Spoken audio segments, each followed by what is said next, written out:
Exterior door installation, that's what I'm talking about. Moments ago, we took out an exterior door right here, and I'm going to get ready to put in a new one. Now, you're probably wondering, installing an exterior door, is that a job that I can do, Tim? Well, the answer is maybe and maybe not. But if you follow some of the steps that I'm going to show you in the next few minutes, I think you might be shocked to see how easy it really is. Let's get started right now. The first thing you need to do is you need to make sure that the door is going to be at the right height with respect to the finished flooring. All too often, carpenters who don't know what they're doing will actually install the door on the subfloor of the house. And when the finished floor gets installed, all of a sudden there's not enough room for an area or a throw rug, and it becomes a nightmare. Now, what I've already done, and I did this before I installed the original door, is right here I put down this piece of plywood that's 3/4 of an inch thick. It's actually sitting on top of the subfloor. Okay, here's the subfloor of the house right here, this piece of plywood, and I've added this actual 3/4 inch piece of plywood on top of that to get this door up in the air so that an area or throw rug will fit.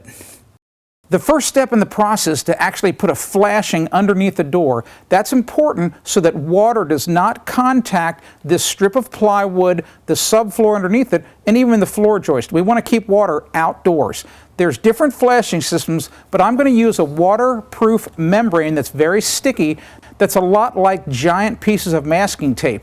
We're going to put on a couple of strips, and you'll see how it works to actually keep the water outside in case some of the water rolls underneath the doorway.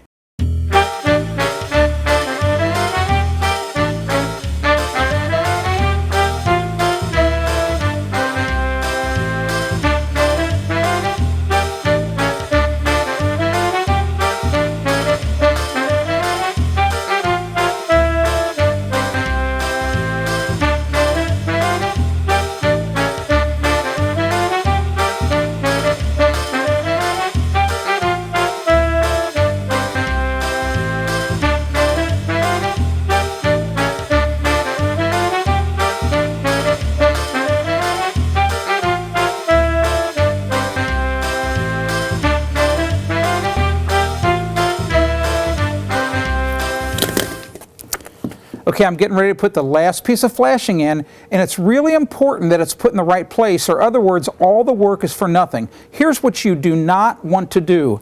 You don't put the flashing in so it's flush with the front edge of that plywood. What's supposed to happen is that the flashing is supposed to overlap the exterior siding or the brick or whatever material you have outside, so that if water actually comes underneath the door, it'll flow over the flashing and then flow over the siding and outside, and it will never get to the wood that's part of your home.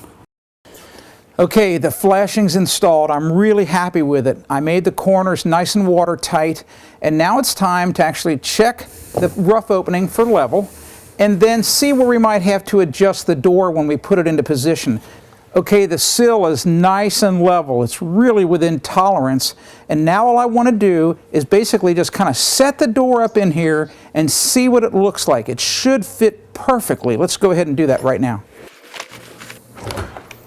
Haha, check it out. We got the door in place. Here's all we did. It's pretty heavy, so I had a helper, actually two of them. Somebody stood inside so that we could lift the door up. We had to tilt it back in place to get past this piece of green trim up here, and then we brought it into position. Now, to secure it temporarily, I went ahead and put 2 sets of shims up in either corner, and that makes the door kind of nice and tight. And what I wanted to do was from the inside to look to see how the reveal around the door looks, and it's perfect. The reveal is nice and even, and the door opens and closes easily. So the next step is simply to nail it into position using the shims, and as we put them in, we constantly check to make sure that the reveal is correct and that the door is opening and closing perfectly. It's really pretty much that easy.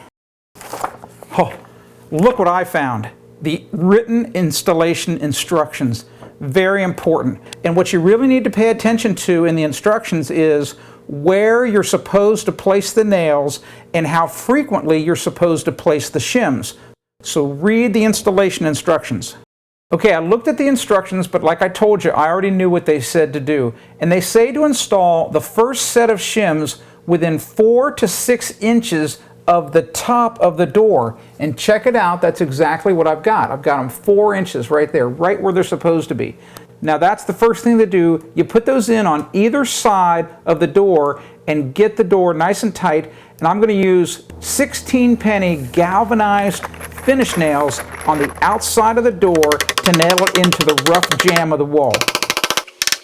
Okay, I've got all 4 corners of the door nice and secure. Shims are there, it's nailed in place, the door's not going anywhere. The only thing left to do to finish it, really, is to put the shims in per the instructions, 12 inches on center from the shims I already have, put some across the top, of course insulate it, and then trim it out. It's that simple. I'm going to show you that in a few other videos that follow this one. I'm Tim Carter for AskTheBuilder.com.